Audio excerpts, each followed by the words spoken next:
how's everyone out there doing today? I'm here with Shaun Mcnnish, Senior. Shaun, how are you doing today? Doing great. How are you? I am great. So we are here to end the two evils, right? Like this is what the whole show is about. For those of you who have not seen the show before, what we do is talk about the two-party system and come up with alternatives and ways to explore that. And I'm here today with Shaun, who is going to be talking about his party, the Libertarian Party, as well as his candidacy. So, Shaun, I'm going to let you go ahead and jump right in and share a little bit about yourself.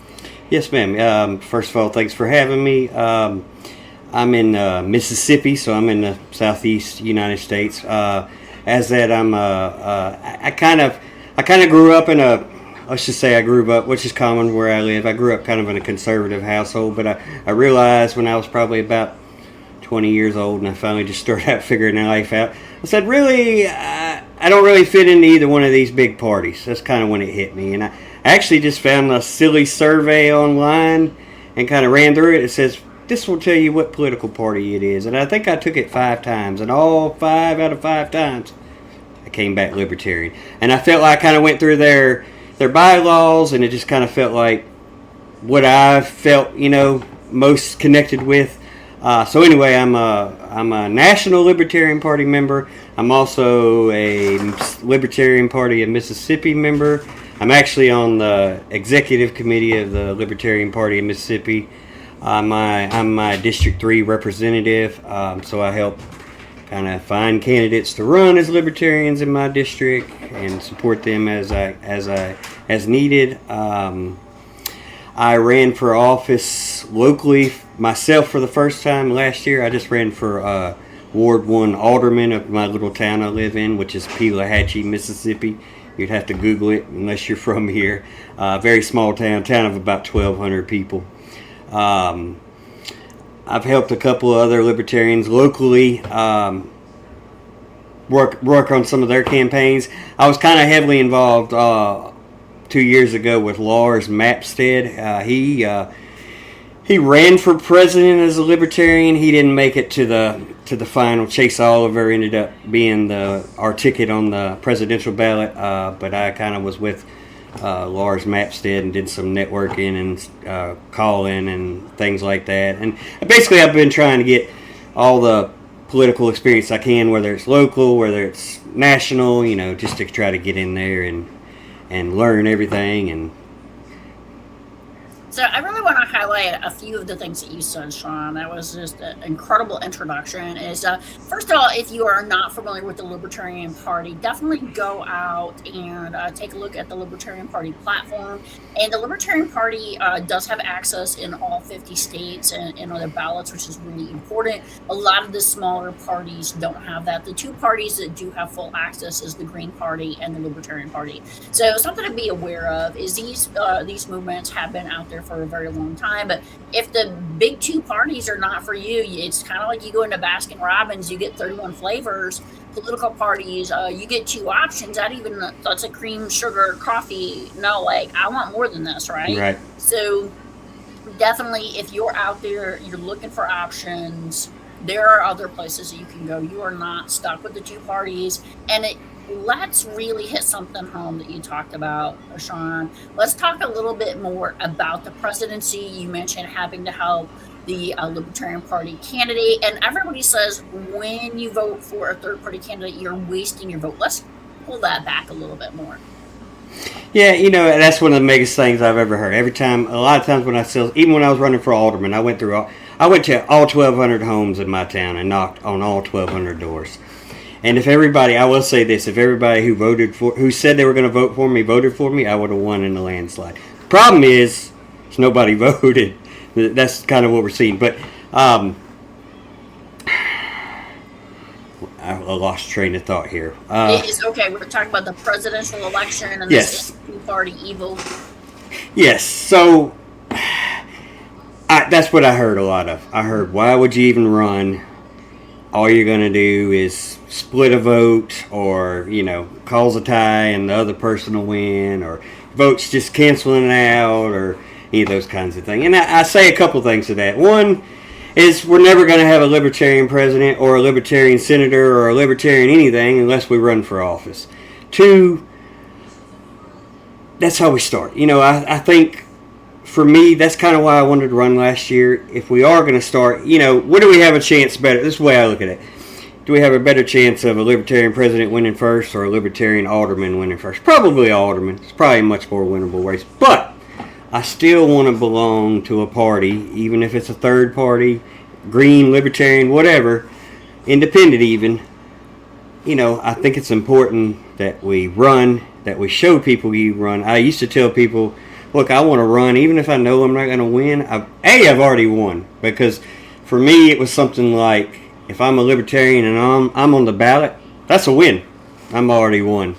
Same thing as if I was Chase Oliver, who I did vote for president. He won, and he won in that. Even some of our, it's sad to say it, even some of our libertarian state chapters didn't really support Chase Oliver, and still don't. But he made an appearance. He ran for office. I had a lot of crazy things happen to me just running for alderman. So I can only imagine what things that he probably had to go through just to run for something as big as president. But a quote that always sticks with me to add on to that is, whatever you do in life may be insignificant, but you better do it because nobody else will. That's where I feel about it. So I think Shaun, that is such a good point. Like, absolutely so imperative. If you're not going to do it, who will? And right. When I've been out there in the past, I get the same thing from people, which is where I came up with the title for this show of Two Evils. Is I'm not going to vote for evil, okay? Like, I'm not going to be like, I'm going to vote for the lesser of two evils. I'm going to vote for something I believe in. And what I will say is some studies did come out showing that at the lower levels, people are frustrated. And more, the third party and independent candidates are winning at those kind of city council, alderman levels. And when they are on the ballot as an option, people are selecting them. So don't think that your vote's a waste. And the other thing, and Shaun and I were talking before the show, is we've got to look at options at the congressional level. When you see where everybody just votes straight party, that is really fundamentally crushing the United States as a democratic republic. And I know people are like, oh, well, we're not a democracy, we're a republic, we're, it's still a democracy, though. It's a special form of government that we have, a democratic republic. So just so everybody's aware of that, and you can go look up all the details, the libertarian sites, we talk about it all the time.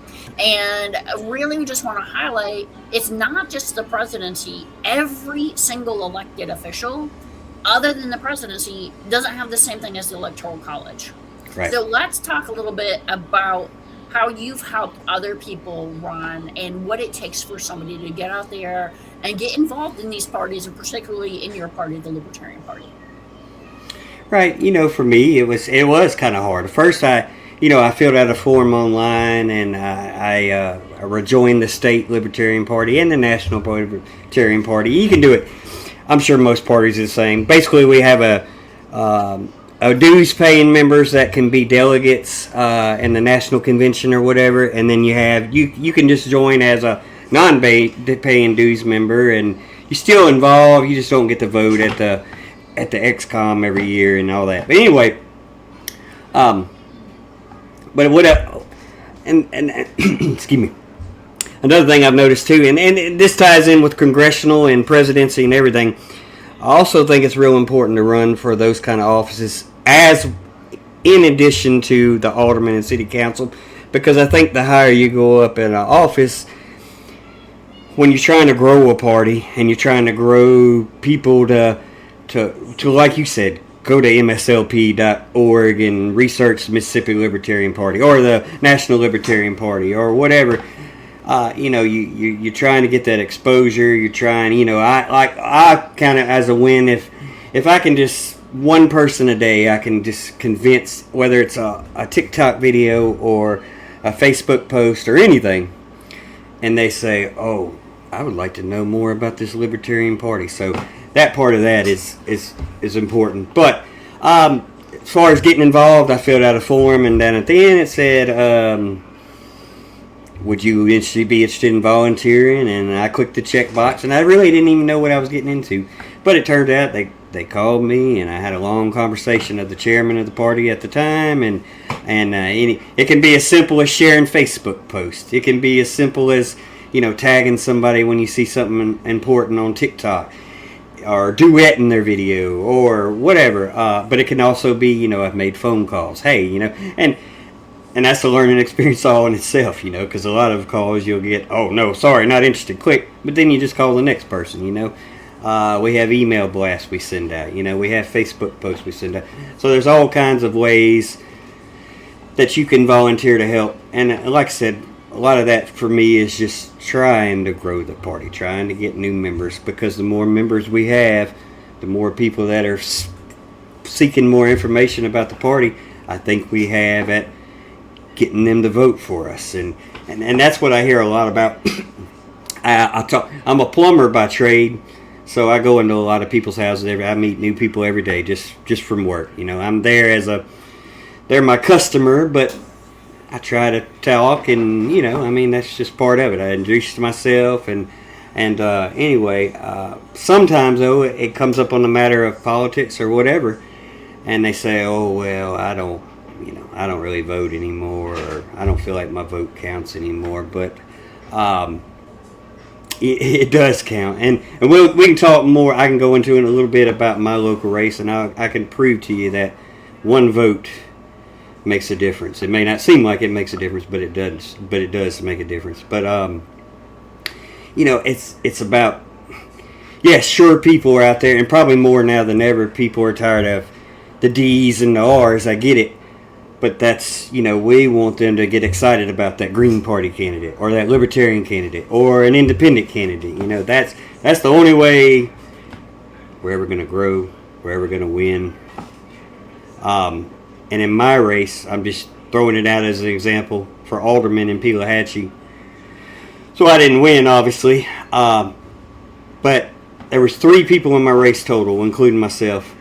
I split the vote and caused a tie for the top 2 candidates. Well, in Mississippi, when you have a tie in a municipal election, this wasn't a statewide election, just municipal, it's settled by either drawing straws or flipping a coin.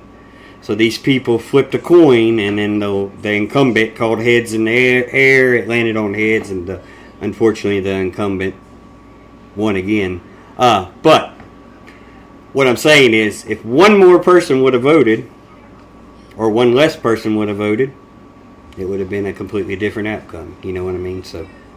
Now, what an amazing and fascinating story there, right? I mean, right. Literally a coin toss.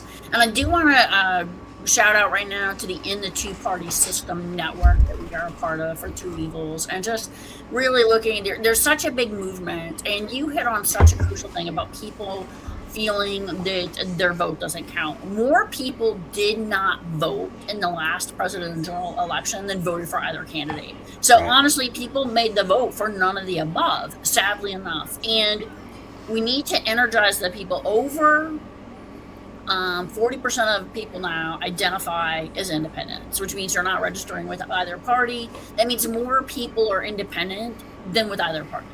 And so we really have an opportunity. And so it's not about we're going to split the vote, which people keep thinking is, but we're right. trying to give real, actual, concrete, healthy alternatives. And this is happening. And so I had someone I interviewed with the other day, and they were from South Carolina. And for the first time, that city had an independent mayor, a mayor that was from a third party. See, there you go. So there's real opportunity out there. There is. I agree. So, yeah. Shaun, and then, what advice do you have? We are getting close to the 15-minute point, which is probably when we're going to wrap up here. So, yes, any last-minute advice, how people can get involved, what they can do, or your own personal wisdom? I mean, I would throw to anybody, if you're interested at all in any third party, seek out their websites. It'll kind of tell you their beliefs and bylaws if you're interested in that. But then reach out to, like I said, I'm the District 3 rep. Mississippi has 4 districts, so there's a District 1, 2, 3, 4 here. But every Libertarian Party state affiliate has contact information, has Green Party. And I'd reach out, get involved. We do even where I'm here, we do fairs and festivals. We hand out pamphlets, and you know, we do voting rallies, try to get people registered to vote, try to get them to vote on election day. That's my advice, and my other advice is,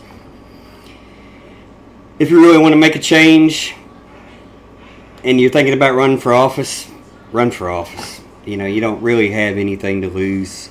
You know, not everybody's going to vote for you. Yeah, I get it, but you know, that's just part of life. And you really, I kind of dreaded even just running for alderman. I'm gonna be honest with you. Like, I'm like, I don't know what I'm getting myself into. And I had some stuff happen. Opponents called in the city on me with false allegations and stuff like that happens.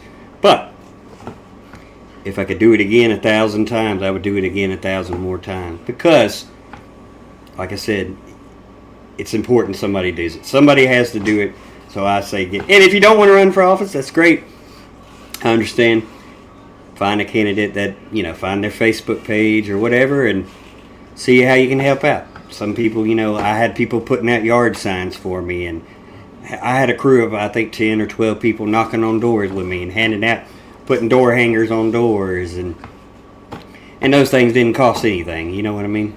Just such an important point. I mean, even, you know, just like having a podcast like this, right? Like, this is all the things that we're doing to help people out, and I'm here with you in the two-party system for, and all we want to do is get the word out. I'm also a member of the Forward Party. If you are interested in third parties, if you're independent candidates, anything else, please like, please comment, please share. And Yes. if you are an independent or third party candidate and you are running between now and November, happy to have you, happy to feature you.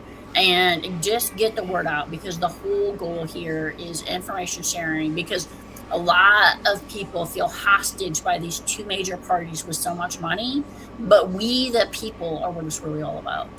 Yes, that's right. I agree.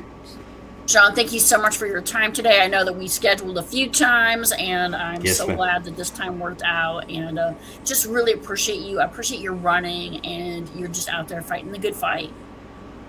Yes, ma'am. I'm working kind of on putting together something. I won't be running in 2026, but I am putting something together for 2027. So maybe we'll do another one of these next year. Great, and love to have you back on the show. Thank you so much for your time. Yes, ma'am. Thank you.